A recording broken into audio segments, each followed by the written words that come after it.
puissions jouir d'une vie bénie, d'une vie meilleure. Alors estime-toi heureux, heureuse de te retrouver dans la maison du Seigneur.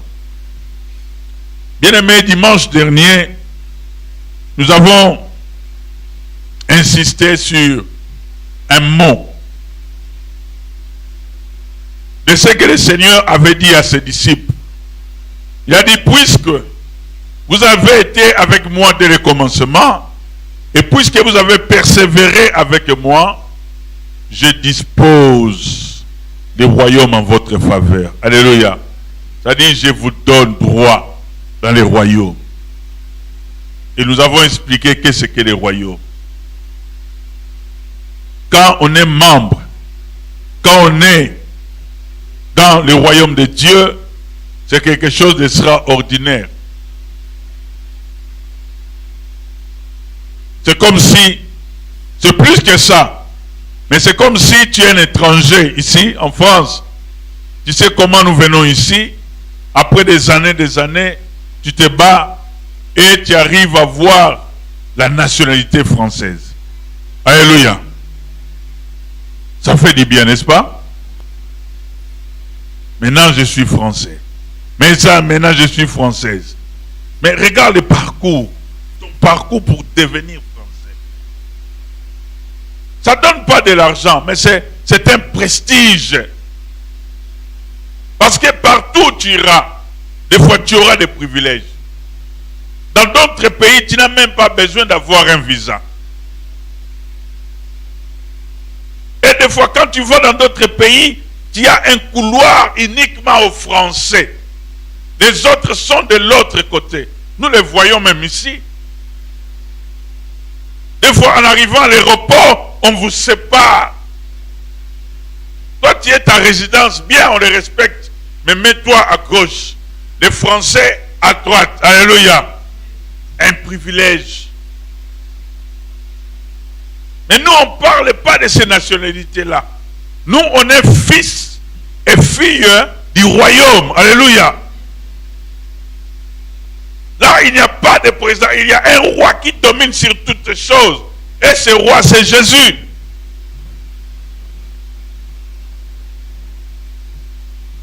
Voilà pourquoi Dieu a dit à ses disciples, vous avez persévéré. C'est-à-dire, ce sont ceux-là qui ont continué. Ce sont ceux-là, malgré les difficultés, malgré les obstacles, malgré, ils ont dit non, nous on va continuer le chemin. On ne va pas abandonner. On ne va pas baisser les bras.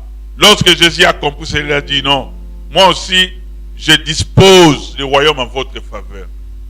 Parce que vous avez persévéré.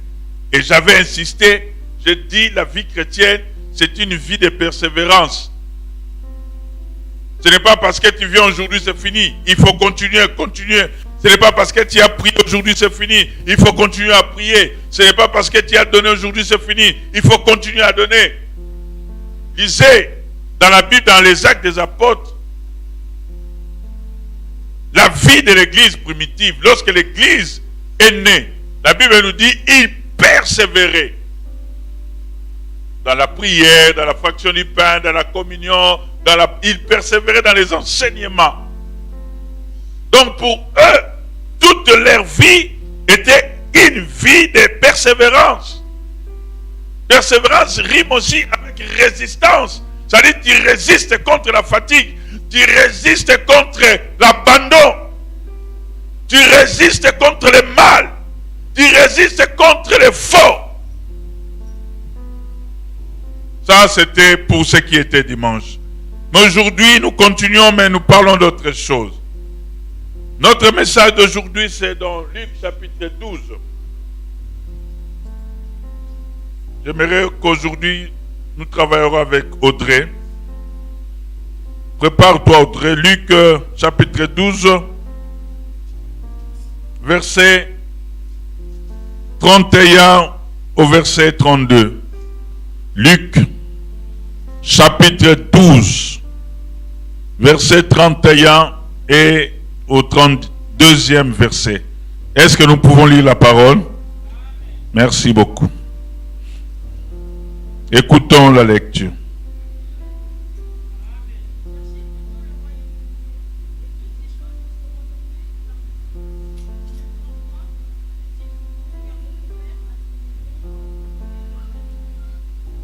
Gloire à Dieu.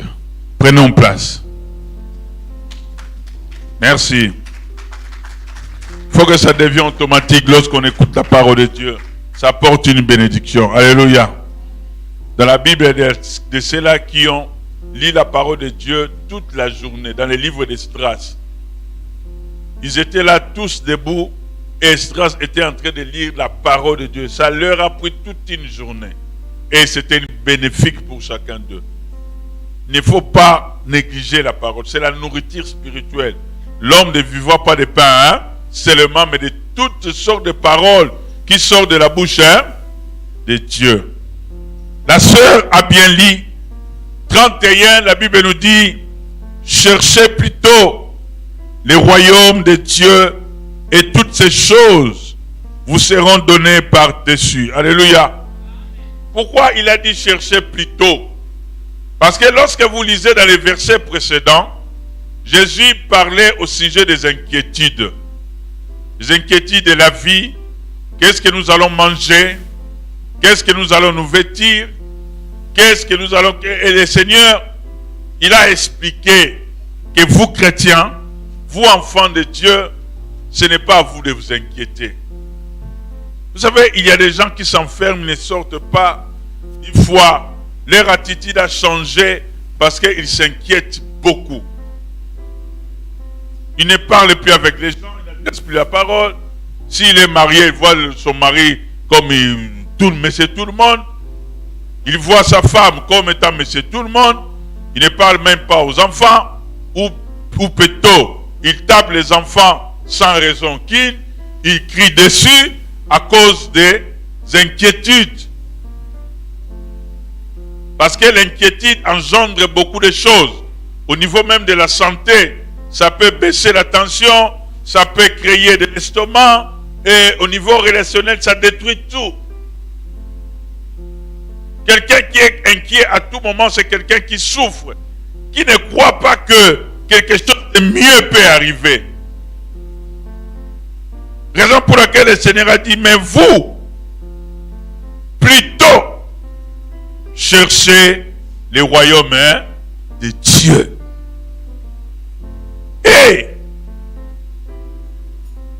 toutes ces choses, c'est-à-dire de quoi je vais m'habiller, de quoi je vais manger, qu'est-ce que sera mon lendemain, il a dit toutes ces choses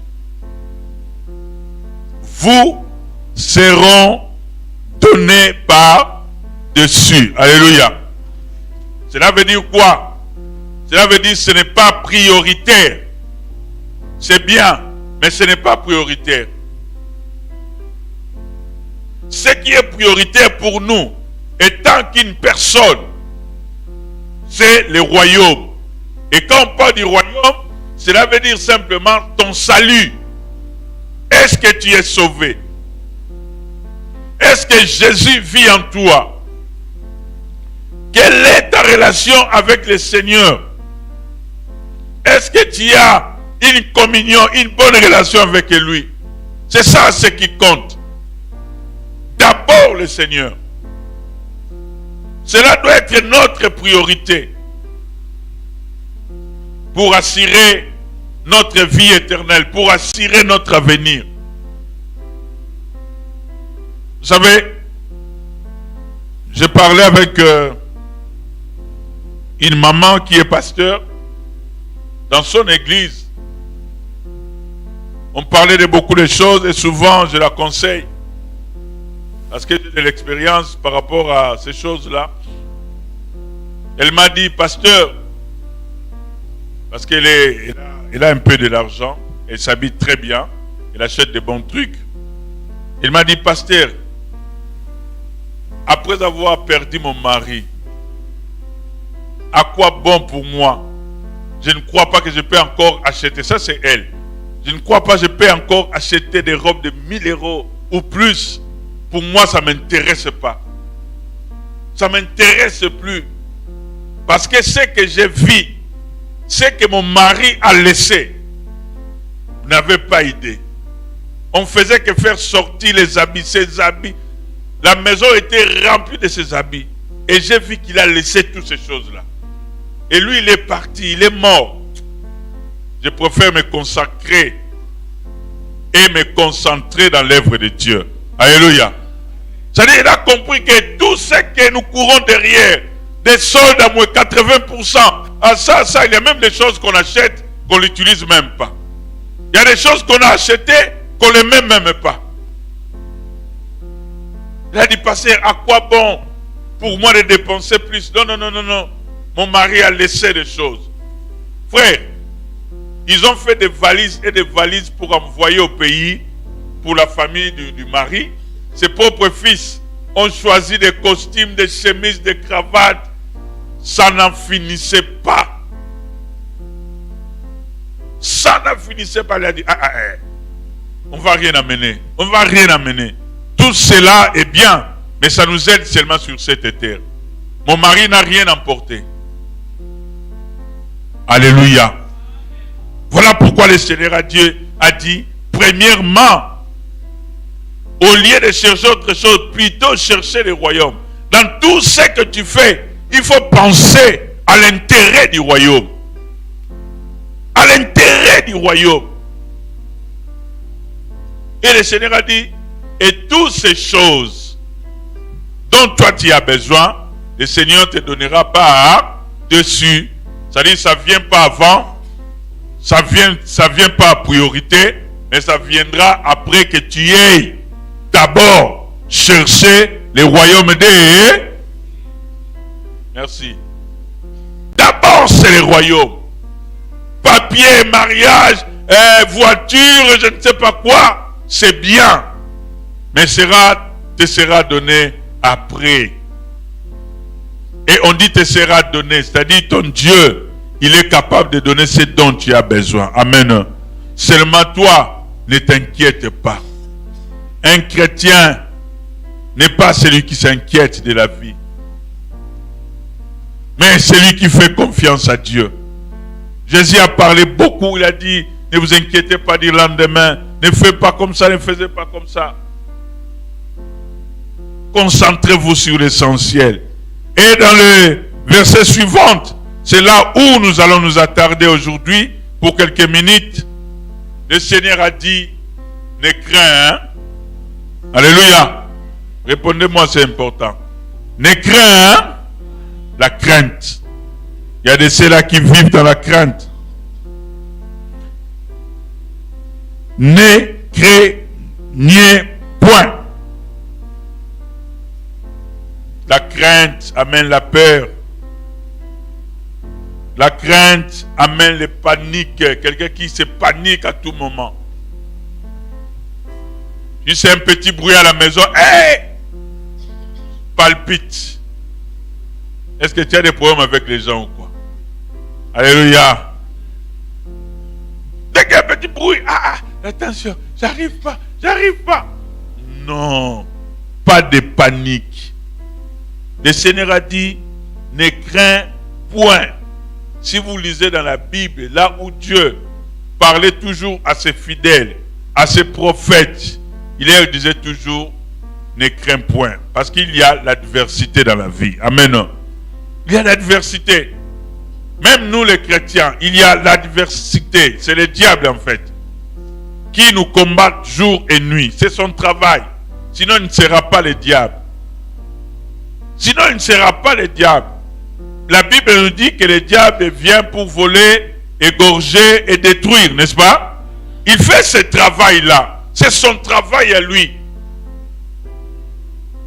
Il cherche par tous les moyens pour t'atteindre. Voilà pourquoi le Seigneur a dit, toi, ne crains, hein? Ne crains pas. Pourquoi? Parce que tu as choisi le royaume. Alléluia. Et ce royaume est puissant. Le royaume de Dieu est puissant. Donc ne crie point. Vous savez, on voit des choses à la télé. Il y a la guerre en Ukraine. Mais il y avait des Français en Ukraine. Qu'est-ce que la France a fait? Il a fait tout pour faire sortir ses ressortissants. N'est-ce pas? Il a envoyé des avions, il a envoyé des moyens de transport pour que tous ceux qui sont français, il leur envoie même des messages. Tous ceux qui sont français, de sortir de l'Ukraine. Et si tu es français, par exemple, et tu vas dans un pays tiers, je donne un exemple comme ça. Tu vas, par exemple, en Côte d'Ivoire. Vous savez, la première des choses à faire, c'est quoi? Aller à ton ambassade, les signaler que moi qui suis français, je suis ici en Côte d'Ivoire pour 2 semaines. Au moins, ils sont au courant. Si, pendant ton séjour, il arrivait quelque chose, une guerre ou complication, on va te localiser pour te sauver, n'est-ce pas? Parce que tu es un citoyen français. Essayez aussi de mettre ça si tu es un citoyen des cieux. Dieu aussi va te localiser. Va savoir que mon fils, ma fille est en danger. Je dois les sauver. Peu importe là où tu seras, peu importe là où tu es, Dieu est capable de te localiser. Parce que au préalable, tu avais signalé. Amen. C'est-à-dire que tu es en contact avec Dieu et partout où tu seras, Dieu aussi va te localiser. C'est à peu près ça, les choses spirituelles, comment ça marche. Ne crains pas. Toi, tu crains quoi? Il y a de ceux-là qui craignent de dormir toute seule. Il y a de ceux-là qui craignent de dormir avec sans lumière dans l'obscurité. Il y a de ceux-là, lorsque son mari ou sa femme n'est pas encore rentré, même s'il a sommeil, il ne dort pas. Il est toujours dans la chaise et l'attend. Il a peur. Et ce sont de ces gens qui harcèlent les gens. Tu es où? Tu rentres quand? Viens, viens, viens. Pourquoi je dois venir avant? Qu'est-ce qui se passe? Oh, viens seulement, je te dirai quand tu vas venir. C'est souvent comme ça. Et quand tu viens, il n'y a rien de spécial. Oh, je voulais que tu sois là. Parce que tu as peur. Il ne faut pas éteindre les lumières. Non, non, non, non, non, non, non, non. Tu as peur de quoi? C'est dans l'obscurité, selon les médecins, que la personne récupère vite lorsque nous dormons. Si vous ne savez pas. Quand on dort dans l'obscurité, on récupère l'énergie pour que demain tu sois en forme. Mais toi, à cause de la peur. Mais le pasteur a dit aujourd'hui tu vas éteindre la lumière et tu vas venir témoigner dimanche, n'est-ce pas? Alléluia! J'ai réussi à éteindre la lumière. J'ai bien dormi. Gloire au Seigneur. Surtout que toute la nuit comme ça. Tu sais comment tu vas payer l'électricité?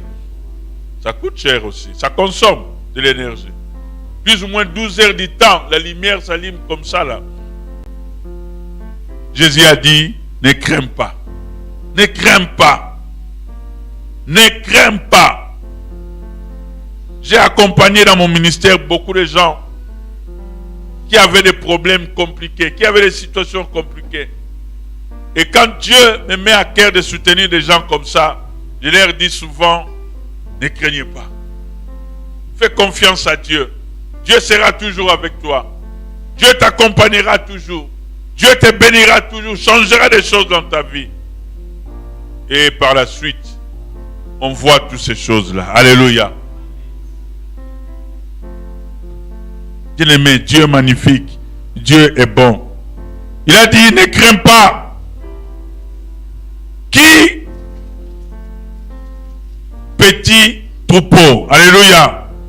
J'aime bien ces noms-là. Ne crains pas, petit troupeau. C'est le Seigneur qui s'adresse à ses disciples et à nous aujourd'hui. Petit troupeau, c'est l'affection d'un berger. Tu vois, quand ton mari t'appelle des fois ma petite, est-ce que tu es sa petite? Ce sont des termes d'affection. Amen. Regarde ton poids là, on t'appelle bébé. Et toi tu souris, tu réponds oui, je suis là. Toi tu es un bébé, tu portes des pampers encore jusqu'à aujourd'hui, tu bois des biberons. Alléluia. Mais tu trouves ça sympa, n'est-ce pas? Alléluia. Mais vous qui appelez les gens des bébés, répondez-moi non. C'est sympa, non? À ton âge, on t'appelle bébé, tu acceptes.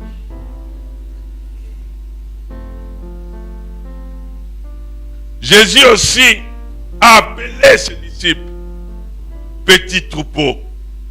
C'est de l'affection. Petit troupeau.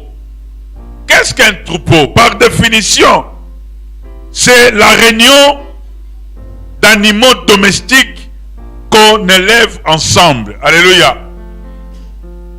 La réunion, l'ensemble d'animaux, pas sauvages, mais domestiques, qu'on élève ensemble, pas individuellement. Ils sont ensemble. Les troupeaux de brebis. Est-ce que vous comprenez? Les troupeaux de brebis. Parce que nous sommes les brebis du Seigneur. C'est une métaphore. C'est une façon de parler. C'est imagé. Dieu utilise cette image-là pour nous montrer la relation que nous avons avec lui. Lui, il est le berger et nous sommes ces brebis et l'ensemble, nous faisons un troupeau. Amen.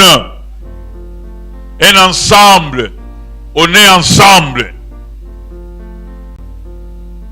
Il a dit, ne crains point, petit troupeau.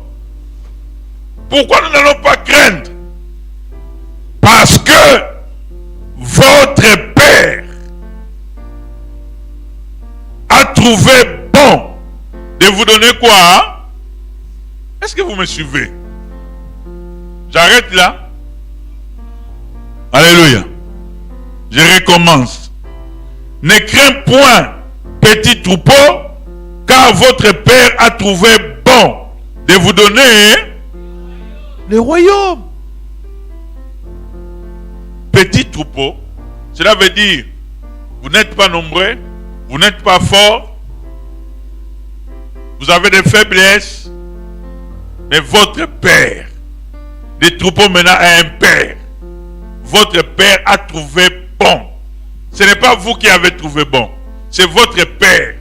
Vous savez, un parent, il s'assoit, il a de l'argent, c'est lui qui trouve bon d'acheter un truc pour ses enfants. Est-ce que vous comprenez? Sans que les enfants demandent. C'est lorsque vous faites des tours au marché, au centre-ville, lorsque vous entrez dans les magasins, et tu trouves une chemise, un pantalon, une jupe qui va avec la taille de ton fils ou de ta fille, tu trouves bon. C'est ça, trouver bon. Ah, ça va aller avec ma fille. Ça va aller avec mon fils. Mais tu n'avais rien promis. Tu n'avais rien dit à ton fils ou ta fille. Non, je sors, je vais t'acheter quelque chose. Non, ce n'était pas comme ça. Mais tu as trouvé quelque chose qui peut aussi plaire, qui te plaît d'abord, et qui peut plaire aussi à ton fils. Tu l'achètes. C'est ça, trouver bon. C'est ça, trouver bon. Votre Père a trouvé bon de vous donner, pas de l'argent, mais de vous donner quoi? Les royaumes. Et j'avais dit, dans les royaumes, il y a tout. Alléluia. Celui qui a les royaumes a tout. Protection, bénédiction, miracle, santé. Celui qui a les royaumes a tout. Voilà pourquoi le Seigneur a dit, premièrement, cherchez le royaume. C'est très important. Votre Père a trouvé bon. L'initiative vient de Dieu. L'idée vient de Dieu. Et je répète toujours ce verset. Je connais les projets que j'ai formés sur vous. Alléluia. Ce n'est pas quelqu'un qui est venu chez le Seigneur. Quel est ton projet? Non, non, non. C'est lui-même, il a dit, venez, venez, venez. Moi, je connais les projets que j'ai formés sur vous. Projet de paix et non de malheur. Cela surprend les gens. Quand Dieu te dit, il t'aime, ça surprend aussi. Oh, mais Seigneur, pourquoi moi? C'est ce que le frère Rodi a dit lorsqu'il nous a rappelé le message du mercredi. L'apôtre Paul a dit, Dieu a apparu à X, à Y, à Y.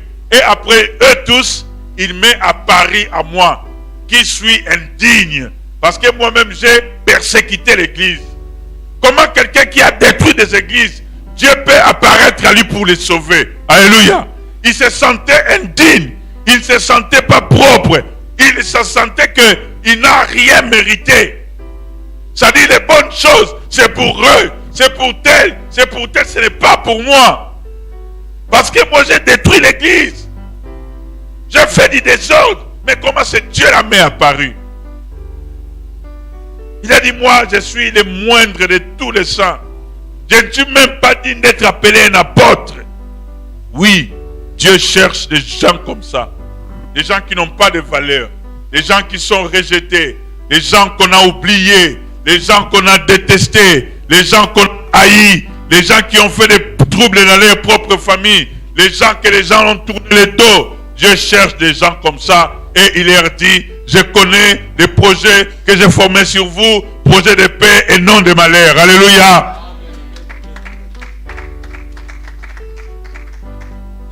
Jésus a dit, moi je ne suis pas venu chercher les bons. Moi je suis venu chercher les pécheurs. Je suis venu chercher les mauvais. Je suis venu chercher les indignes. Nous le disons, Dieu nous a tirés dans la boue. Dieu nous a tirés dans la saleté pour montrer que nous étions des pécheurs, des gens qui n'aimaient pas Dieu, des gens qui sont entrés dans les maisons obscures. Et maintenant nous disons gloire à Dieu, gloire à Dieu. Regardons un peu dans les rétroviseurs. Avant, est-ce qu'on pouvait dire gloire à Dieu? Avant, est-ce qu'on pouvait appeler Dieu Père? Avant, est-ce qu'on pouvait adorer Dieu? Voilà l'amour de Dieu. Dieu ne tenant pas compte de notre temps d'ignorance, mais Dieu nous annonce le salut par notre Seigneur Jésus. Alléluia. Votre Père a trouvé bon de vous donner le royaume. Petit troupeau. Vous êtes petit, mais vous êtes fort. Vous êtes petit, mais le royaume vous appartient. Vous êtes petit, mais vous allez plus loin. Regardez un peu le royaume de Monaco. C'est plus petit, hein? Mais ils ont beaucoup d'argent. Vous savez ça? Pour vivre à Monaco, il faut avoir de l'argent. Il faut avoir de l'argent. Mais un petit royaume, juste un petit, c'est pas loin, c'est pas long, c'est pas trop grand. Monaco, tu peux le traverser à pied. Ça ne te prend pas tout un jour, non, quelques heures seulement. Mais c'est un royaume qui a beaucoup d'argent. Pour être un citoyen monégasque, c'est un privilège. C'est un privilège. Mais nous, on parle ni de Monaco, ni du Royaume-Uni, ni on parle du royaume de Dieu. Alléluia. D'où nous sommes fils et filles du royaume. Votre Père vous a donné, a trouvé bon de vous donner. Bien-aimé, c'est une grâce, il faut la recevoir telle qu'elle. Ne cherchez pas, quand on te donne à discuter, reçois seulement. Dieu t'a donné. Et la Bible nous dit, tout don parfait vient d'en haut. C'est Dieu qui nous donne de bonnes choses. La bonne santé, l'argent, tout ce que tu peux avoir. Vivre ici en Europe, c'est un don de Dieu, c'est une grâce. Que d'autres n'en auront plus, que d'autres n'auront pas. Célébrer Dieu, c'est une grâce. Combien ont voulu venir à l'église aujourd'hui et ils n'ont pas pu. Pour x raisons. Bien-aimés dans le Seigneur, votre Dieu nous a choisis. Dieu a trouvé bon de nous donner le royaume. Aujourd'hui ne serait pas long, mais j'aimerais en 2-3 minutes essayer un peu de voir les caractéristiques des petits troupeaux. Les petits troupeaux qui ont réussi les royaumes, ils sont comment leur caractère? Les petits troupeaux, c'est l'église, c'est toi, c'est moi. Leur caractère du petit troupeau. Lisons Jean chapitre 10. On va s'arrêter dans Jean aujourd'hui. Après, on va prier. Parce qu'on a la scène. Est-ce que tu peux nous lire Jean chapitre 10, 4 à 5. Commence par le verset 3, pardon.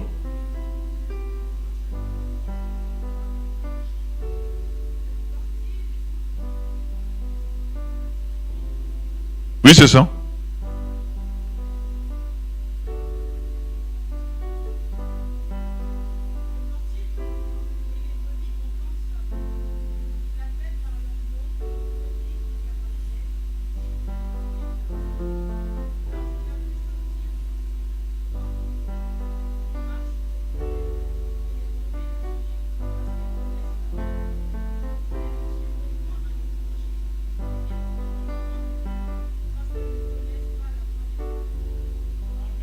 Est-ce qu'on peut acclamer le Seigneur?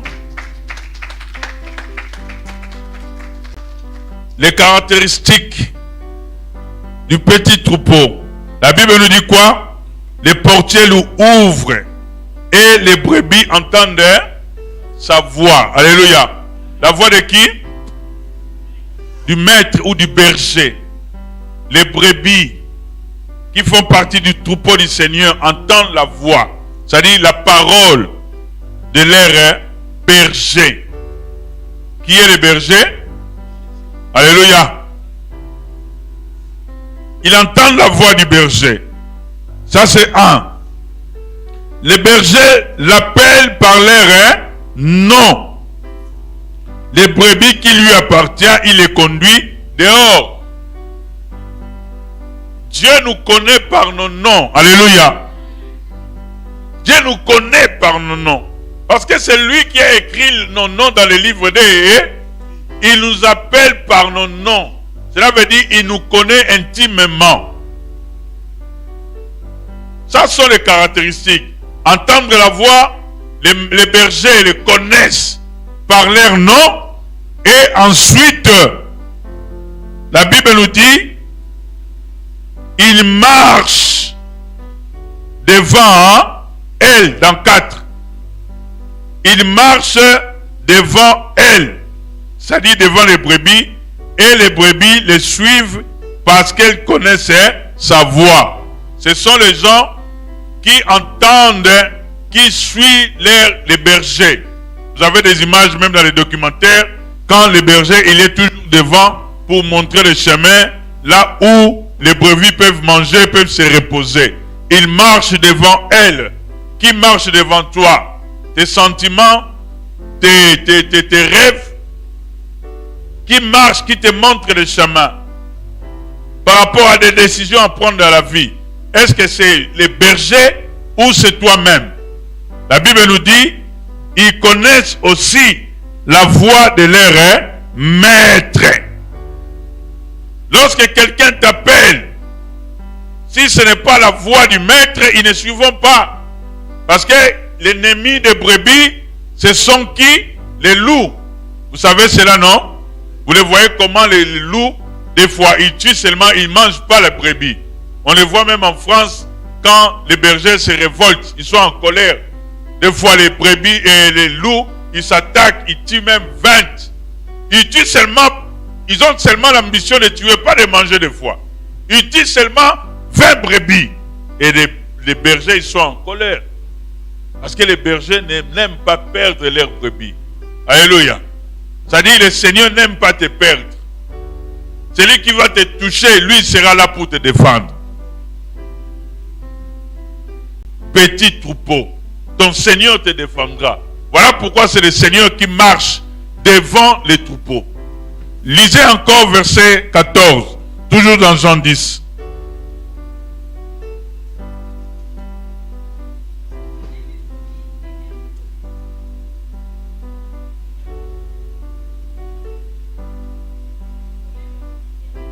Oui, ça commence par je suis le bon berger, je connais mes brebis et mes brebis, on se connaît.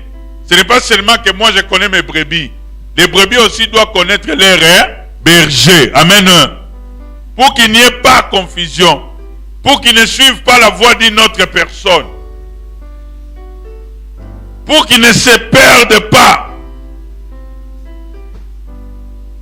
Bien-aimé, Dieu nous aime. Vous savez, vous connaissez la parabole du brebis perdu. Vous savez ça? Quelqu'un qui avait 100 brebis, il a perdu qu'une brebis. Qu'est-ce qu'il a fait? Il a laissé les autres en sécurité. Il est allé chercher la brebis qui était égarée pour montrer de l'amour. Il pouvait les laisser. Il a dit, j'en ai 99. Si une brebis se perd, ça compte vraiment pas. Elle dit non. Pour moi, une est importante. Voilà pourquoi il est parti, les bergers, chercher la brebis. Et lorsqu'il a trouvé la brebis, ce qui est formidable, lisez cette histoire.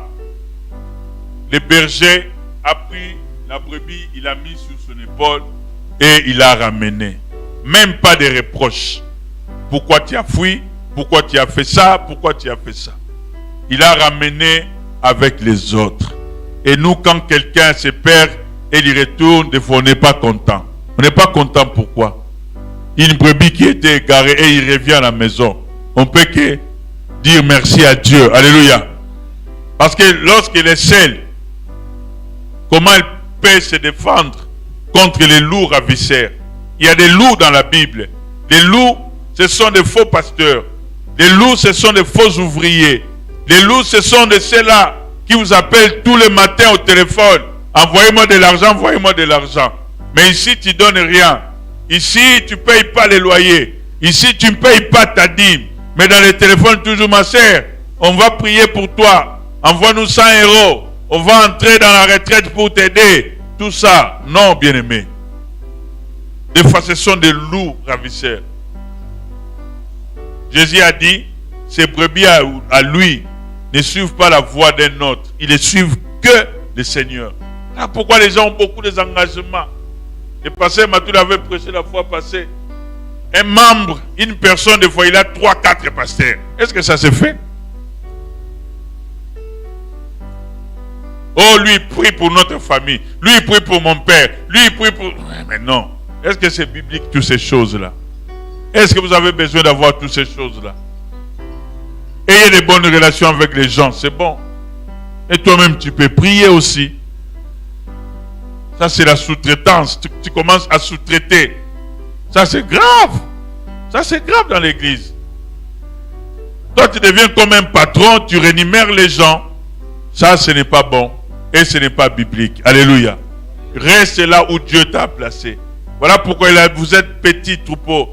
Suivez-moi. Je vais vous amener là où il sera bon vivre. Suivez-moi. Vous ne manquerez de rien. Et dans Jean 10, 10, il a dit, moi je suis venu pour que mes brebis aient la vie et qu'elle est dans l'abondance. Alléluia. Le problème, c'est les bergers qui s'occupent de ces brebis. C'est les bergers qui prennent soin de ces brebis. Il n'y a que maintenant, ces derniers temps, des mercenaires. C'est que la Bible appelle des mercenaires. Réalisez à la maison tous les chapitres 10, vous allez comprendre. Il a dit les mercenaires, lui, il ne travaille que par intérêt. Jamais la personne peut prier tout le temps pour toi sans vous demander que c'est impossible. C'est un mercenaire, il travaille que pour intérêt. Mais la Bible nous dit, lorsque le loup va venir, il va laisser les brebis, il va fuir. Parce qu'il va penser à sauver d'abord sa propre vie. Alléluia. Mais le bon berger, il est toujours avec toi. Dans les moments de misère et dans les moments de la joie. Advienne que pourra. Que tu peux traverser des moments difficiles. Lui, il sera toujours là. Lui n'est pas avec toi seulement pour intérêt. Il est avec toi par amour. Il est avec toi par amour. Si tu as quelqu'un comme ça qui te demande de l'argent toujours, dis-lui, ah, ces derniers temps, je n'ai plus de travail. Ces derniers temps, on m'a licencié. Tu vas voir. Ah bon? Vraiment, t'as licencié? Et le téléphone va petit à petit cesser. Hein? Il va chercher là où il y a encore du travail. Ce sont des mercenaires. La Bible appelle ça des mercenaires. Ils travaillent, ils parlent de Jésus, mais ils ont un intérêt à côté. Dès que cet intérêt-là n'est plus, c'est fini. C'est fini. Après, tu vas pleurer. Maintenant, papa, tu vois. Je vais voir quoi? Moi, je vois déjà avec mes lunettes. Je vais voir encore quoi? C'est toi qui dois voir d'abord. Alléluia. Oh, il est venu. Il m'a dit que je lui prête tant. On a vu beaucoup des histoires. Hein? Des fois, les gens ne passent pas chez le pasteur. Le pasteur est sage seulement lorsqu'il y a problème. Oh, pasteur, il m'a dit que je lui prête 1 000 €, il ne rembourse pas. Est-ce que dans vos histoires, moi j'étais là? Est-ce que tu m'avais demandé conseil avant de donner? Vous voyez? C'est pour ça que Christ a dit, ils vont suivre. Il est devant ces brebis. Les brebis ne suivent pas la voie d'une autre personne. Je connais mes brebis et mes brebis me connaissent. Il faut qu'il y ait relation, même dans nos églises comme ça. Il faut qu'il y ait relation. Moi, je dois te connaître. Et toi aussi, tu dois me connaître. Ça, c'est très important. C'est comme lorsqu'on était trop enfant, jeune, moins de 10 ans par exemple. Lorsqu'on allait dans les écoles, nous, on avait des maîtres. En ce temps-là, ils appelaient pas des professeurs, des maîtres. Ces maîtres-là, ils nous ont donné leur code. Nous, on savait. Des fois, si ils s'habillent ces jours-là noir, il ne faut pas faire de bruit. Il va vous tabasser à mort. Lorsqu'il s'habille en rouge, c'est un message déjà. Donc vous allez cotiser pour lui ce jour-là. Est-ce que je me trompe là? Vous avez vécu ça ou non? Ça dit, il parle que par le code. S'il est noir, c'est lui qui va attraper faisant du bruit. En tout cas, ce jour-là, il va payer les pots cassés. S'il est en blanc, il est gentil. Même si tu déranges, il ne va pas se mettre en colère. Oui, c'est comme ça. Ça dit, vous-même, vous savez que, il est comment? Il n'a pas besoin de dire. Il n'a pas besoin de répéter. C'est à vous de vous connecter avec lui, de comprendre ce qu'il est. Et ce qui nous manque dans nos églises. Voilà pourquoi nos relations sont superficielles. Nos relations sont superficielles. On ne se connaît pas. Souvent, dès qu'il y a un problème, c'est là où on voit les gens. Ah, moi je ne viens pas. Moi je pars. Moi je fais ça. Parce qu'on ne se connaît pas bien. Mais quand on se connaît, moi je sais que ça c'est ma fille. Je dois la soutenir. Je dois prier pour lui. Je dois le conseiller. Et l'autre personne aussi. Ah, ça c'est mon père. Même s'il y a un problème, je dois faire ça. C'est ça cette relation-là. Voilà pourquoi Jésus a dit, je connais mes brebis et mes brebis aussi. C'est-à-dire, c'est dans les deux sens. Mais si toi, lui te connaît seulement, toi tu ne le connais pas, cela veut dire que tu n'es pas sauvé. Voilà pourquoi d'autres disent, Seigneur, on a fait des miracles, on a fait ça en ton nom. Il a dit, non, retirez-vous de moi, je ne vous connais pas. Il faut toujours qu'il y ait échange. C'est double sens. Toi, tu le connais parce qu'il t'a sauvé. Tu le connais parce que tu es sa fille. Tu le connais parce qu'il est mort sur toi à la croix. Et lui aussi, il te connaît. Parce que c'est lui qui est venu te chercher. C'est lui qui t'a fait sortir de cette situation. Cette connaissance-là engendre beaucoup de bénédictions. Bien-aimé, réalisez ce texte à la maison. Tu vas comprendre que tu as tout en Dieu. Tu as tout en Jésus. Parce que toi, tu es une brebis. Lui, il est ton berger. Et il t'appelle affectueusement petit troupeau. Petit troupeau, ne crains pas. Car votre Père vous a trouvé bon de vous donner quoi? Le royaume. Alléluia. Bien-aimé, comprenez cette relation que nous avons avec le Seigneur. Comprenez cette relation. Avec cette relation, ça peut ouvrir des portes et des portes. Des portes et des portes. Je vous dis des portes et des portes. La relation ouvre des portes. Ça, c'est très important. Alors, pour clôturer, je demande à l'église de se mettre debout. On va lire un texte.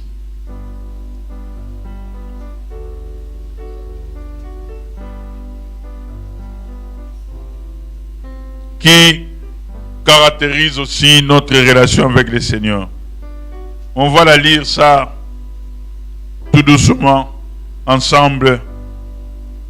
Et c'est alors qu'on va prier. Je sais que Dieu est là, Dieu t'a parlé.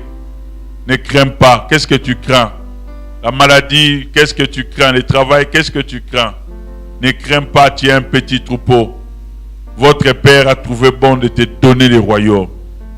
Tu es fils du royaume. Audrey, tu peux passer pour faire la lecture. Il faut qu'on t'entende bien, mais doucement.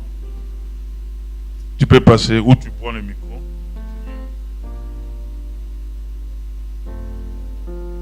Psaume chapitre 23. Dans le psaume chapitre 23. On va lire tous les psaumes. Et nous, dans l'attitude de prière, nous allons Après chaque verset, nous allons répondre par des actions de grâce. Tu lis chaque verset, verset par verset, et nous allons t'accompagner par des actions de grâce. C'est-à-dire, nous allons répondre Amen au Seigneur. C'est une relation d'un berger avec ses brebis. Amen. Nous écoutons.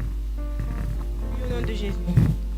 L'Éternel est mon berger, je ne manquerai de rien.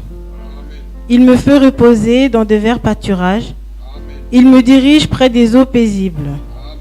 Il restaure mon âme. Il me conduit dans les sentiers de la justice à cause de son nom. Quand je marche dans la vallée de l'ombre de la mort, je ne crains aucun mal, car tu es avec moi. Ta houlette et ton bâton me rassurent. Tu dresses devant moi une table, en face de mes adversaires. Tu oins d'huile ma tête, et ma coupe déborde. Oui, le bonheur et la grâce m'accompagneront tous les jours de ma vie, et j'habiterai dans la maison de l'Éternel jusqu'à la fin de mes jours.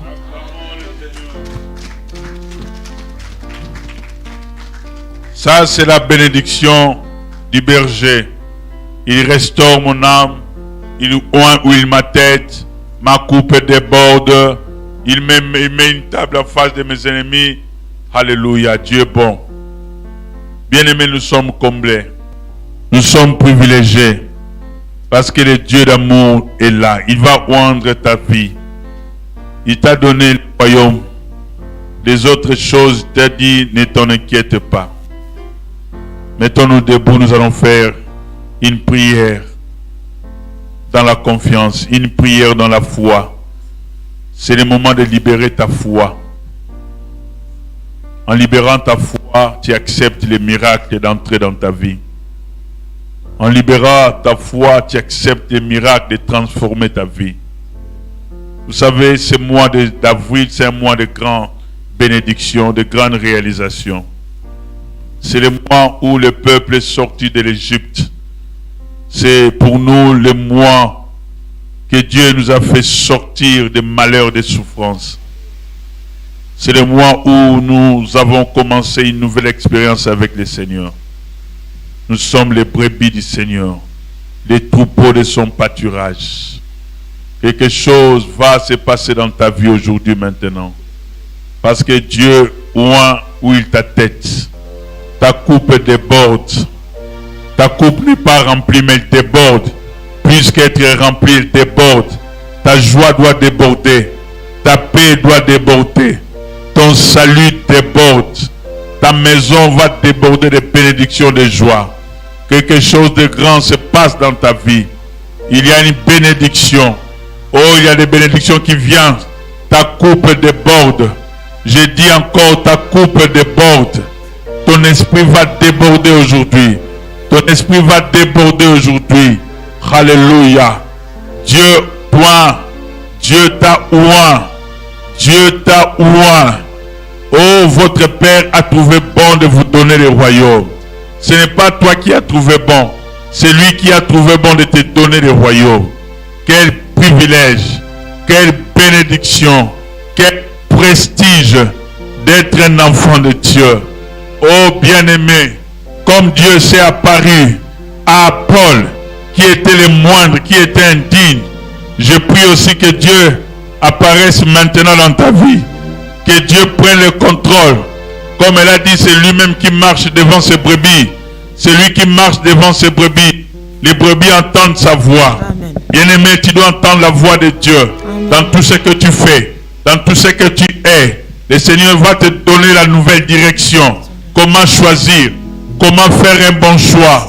Oh, tu es confronté à un choix. Je fais quoi, je prends qui? Oh, laisse-moi te dire, écoute la voix de Dieu. Écoute ce que Dieu veut faire dans ta vie. Le Saint-Esprit est là. Il oint ta tête. Il oint ta tête.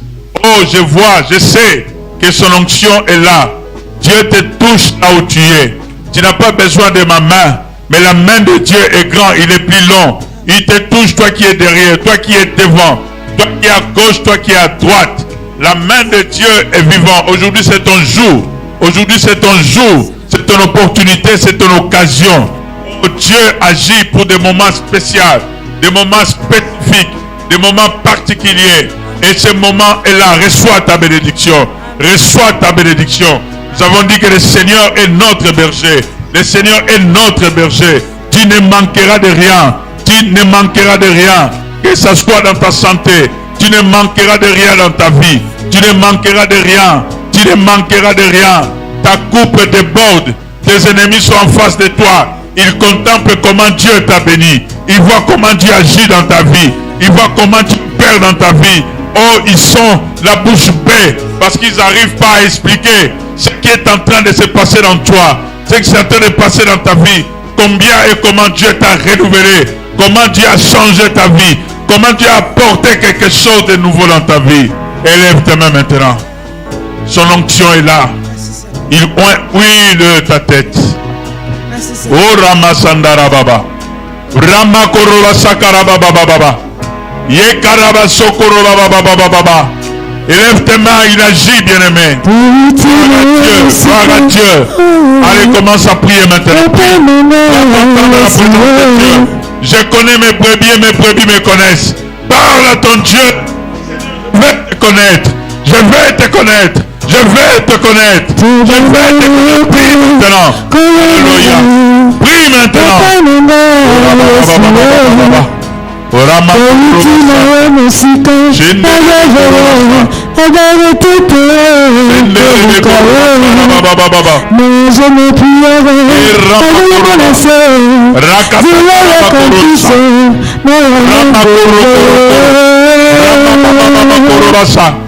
Rekete kerebe korobashinda. Shekaraba korobasa. Shende rekete korobasika. Rema korobasika. Shekete kerebe korobasika. Oh Dieu.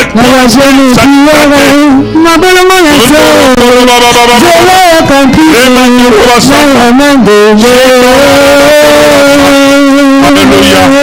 Oh, Saint-Esprit de Dieu. Merci pour ta présence. Merci pour ta présence, Esprit. Je connais et mes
brebis me connaissent.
Demeurons dans la présence. Demeurons dans la présence. Dieu t'a oint d'une huile de joie. Ta coupe déborde, ta coupe déborde. Il y a l'onction qui est là, qui agit. Tu sentiras la présence de Dieu dans la guérison dans ton corps. La puissance pénètre ton corps. La puissance de Dieu pénètre, traverse ton corps par la puissance de Dieu. Reçois, reçois, reçois, reçois, reçois. Reçois, reçois, reçois. Reçois, reçois. Reçois la visitation de Dieu. Reçois la visitation de Dieu. Dieu oint-il ta tête. Dieu oint-il ta tête. Il l'huile de joie. Il l'huile de bénédiction. Recevez au nom de Jésus. Oh Ramakorobasa. Praise the Lord. Praise the Lord. Alléluia. Bien-aimé, Dieu te visite là. Dieu te visite là où tu es. Il y a des chaînes qui tombent. Il y a des chaînes qui tombent. Il y a des choses qui sont en train de changer dans ta vie. Reçois la bénédiction au nom de Jésus. Reçois la bénédiction au nom de Jésus. Reçois la bénédiction au nom de Jésus. Prakasakara baba baba baba baba. Brandarama koroba sakara baba baba baba baba. Yekatakara baba baba baba baba. Demeurons dans la présence, demeurons dans l'attitude de la prière. Bien-aimés, nous allons passer à la Sainte Seine, toujours dans la présence du Seigneur. Toujours dans la présence du Seigneur. Que Dieu bénisse encore ce moment. Que Dieu oigne notre tête. Restez debout, nous allons passer à la Sainte Seine. C'est là où nous nous souvenons des miracles.